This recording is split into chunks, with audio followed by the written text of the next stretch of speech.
I don't know how long this is going to last, so I'm just going to make part two very short. The other thing I noticed is when I ask people for help with technology, because I have dyscalculia, it hinders me from math, numbers, and I just found out about it a few years ago, and even technology. It's extremely challenging. I can't understand how to work apps. I can't understand how to work websites and certain programming, especially like Office 365, or like some people do the thing where they do I don't remember what it's called, like the sweepstakes and stuff, or they do the game testing and they test games and stuff. I can't understand it because my brain isn't wired for that.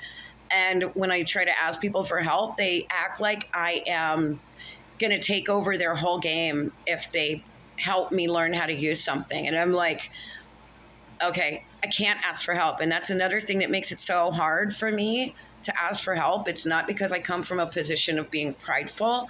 It's because I've always been shamed and pushed down under the water. I've always been brushed off and made to feel like I'm trying to pry and do something to somebody to hurt them or to take something away from them. So it's easier for me not to bother to ask for help and just keep screwing it up. And if I really can't figure it out and it's something I can just say, forget it, I'm not even going to bother anymore, then that's what I do, because it's just too painful. After 48 years of going through it and being treated like that, I don't have the thick enough skin for the business world, and I don't have a brain that's wired for it. So I'm stepping away from that part because I'm not a businesswoman.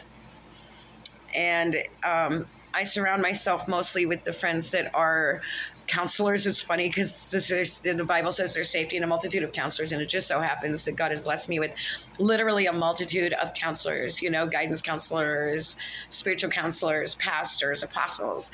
And I made sure to step into that a long time ago in my walk with God, because I knew that if I walked with people in victory, it would be more possible for me to walk in victory.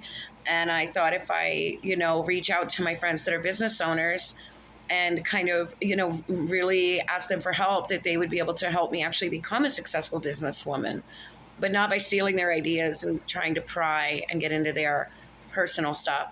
And it just is clearly not going to be part of it. But however, I do have a wonderful surrounding of counselors and pastors and people that are walking in victory, because bad company corrupts good morals. And if I allow myself to be around people that are not, then they'll turn into crabs in a bucket. And we know that when you put a bunch of crabs in a bucket, one of them starts to get out by grabbing a hold and is getting out. And the other ones will go, hey, that one's getting out. And they'll grab a hold of them to try to climb up over top of them and use them to get out, ultimately pulling them back into the bucket, down to the bottom. And I'm not willing to do that. I don't mind ministering to them here and there, but right now I am not in that season at all of ministering to people like that. I have too much healing on my own plate, and I have this beautiful daughter that I have to raise, and I have to do it by myself. And that's it.